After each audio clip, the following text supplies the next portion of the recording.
Hello friends, welcome back to my channel. इस video में हम लेके आए हैं हिंदी इंग्लिश वर्ड मीनिंग। अगर आप इंग्लिश सीखना चाहते हैं तो वर्ड मीनिंग याद करना बहुत ही ज़रूरी है। वर्ड मीनिंग याद किए बिना आप इंग्लिश कभी भी नहीं सीख पाएंगे। तो हमारा फर्स्ट वर्ड है काल्पनिक, को हम इंग्लिश में बोलेंगे फ्रिक्शन। फ्रिक्शन काल्पनिक। और जटिल को इंग्लिश में बोलेंगे कॉम्प्लेक्स। कॉम्प्लेक्स। और तुरंत को इंग्लिश में बोलेंगे इंस्टेंटली। इंस्टेंटली मतलब तुरंत। और नेतृत्व को बोलेंगे लीडरशिप। तुम लीडरशिप करो, चलो।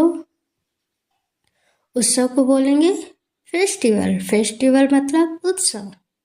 और ग्रीष्म ऋतु को बोलेंगे समर सीजन। समर सीजन मतलब गर्मी। उपचार को बोलेंगे ट्रीटमेंट। चलो अपना ट्रीटमेंट करा लो, बहुत ज़्यादा लगा तुम्हारे। अब पहचानना को बोलेंगे रिकॉग्नाइज। रिकॉग्नाइज।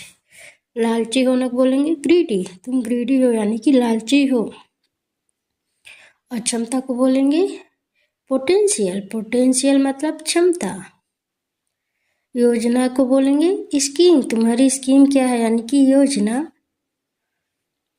और निवेदन करना को बोलेंगे अपील। चलो अपील कर दो यानी कि निवेदन कर दो। और ठंडा होने को बोलेंगे फ्रिज। इसे फ्रिज कर दो यानी कि ठंडा हो जाए। और सामाजिक को इंग्लिश में बोलेंगे सोशल।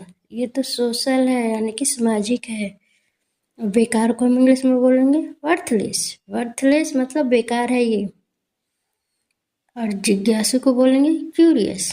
क्यूरियस मतलब जिज्ञासु। और प्राथमिकता को इंग्लिश में बोलेंगे प्योरिटी। प्योरिटी मतलब प्राथमिकता। और बहकाना को इंग्लिश में बोलेंगे मिसगाइड। तुम मिसगाइड कर रहे हो यानी कि बहका रहे हो। और दलाल को बोलेंगे ब्रोकर। ब्रोकर मतलब दलाल, ये दलाल है। और जिक्र करना को इंग्लिश में बोलेंगे मेंशन। मेंशन मतलब जिक्र करना। और निवासी को इंग्लिश में बोलेंगे रेजिडेंट। रेजिडेंट। उपलब्ध कराना को इंग्लिश में बोलेंगे अवेलेबल। अवेलेबल है यानी कि उपलब्ध है। लोकप्रिय को इंग्लिश में बोलेंगे पॉपुलर। ये तो पॉपुलर है, ये गाना लोकप्रिय है मतलब सब पसंद कर रहे हैं। वफादारी को इंग्लिश में बोलेंगे लॉयल्टी। लॉयल्टी रखो यानी कि वफादारी। विकल्प को बोलेंगे ऑप्शन। कोई भी विकल्प ही नहीं था मेरे पास। और हड़ताल को बोलेंगे स्ट्राइक। स्ट्राइक मतलब हड़ताल। स्ट्राइक लगाओ सब कोई। विदाई को बोलेंगे फेयरवेल। फेयरवेल मतलब विदाई, चलो फेयरवेल पार्टी में। और तीर्थ यात्री को बोलेंगे पिलग्रिम। पिलग्रिम। और शामिल होना को इंग्लिश में बोलेंगे इंक्लूड। चलो इसको भी इंक्लूड कर लो अपने साथ यानी कि शामिल कर लो। और टुकड़ा को बोलेंगे स्लाइस। स्लाइस मतलब टुकड़ा।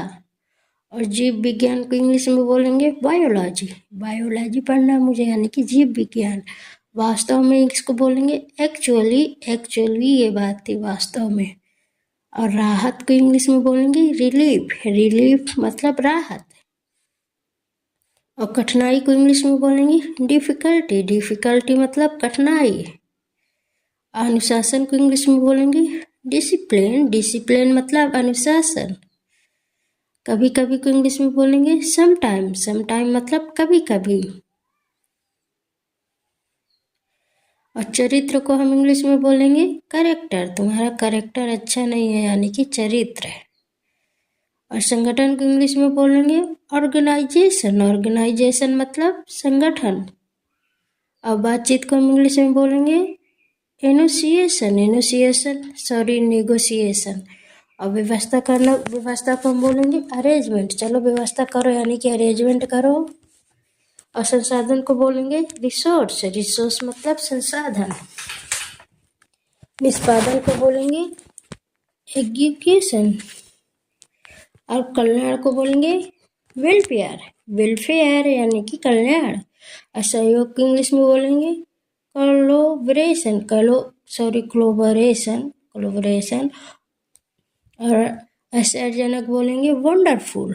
और विज्ञापन को बोलेंगे एडवर्टाइजमेंट। एडवर्टाइजमेंट। और तापमान को इंग्लिश में बोलेंगे टेम्परेचर। बहुत ज़्यादा टेम्परेचर था। अधिकता को बोलेंगे एक्सेस। एक्सेस मतलब अधिकता। औद्योगिक को बोलेंगे इंडस्ट्रियल इंडस्ट्रियल। पोषक तत्व को इंग्लिश में बोलेंगे न्यूट्रिएंट्स न्यूट्रिएंट्स। और ताकतवर को इंग्लिश में बोलेंगे पावर। ये तो बहुत पावरफुल है। और रचनात्मक को इंग्लिश में बोलेंगे क्रिएटिविटी। क्रिएटिविटी मतलब रचनात्मक। सुधार को बोलेंगे करेक्शन। करेक्शन मतलब सुधार। और पीढ़ी को बोलेंगे जनरेशन। जनरेशन मतलब पीढ़ी।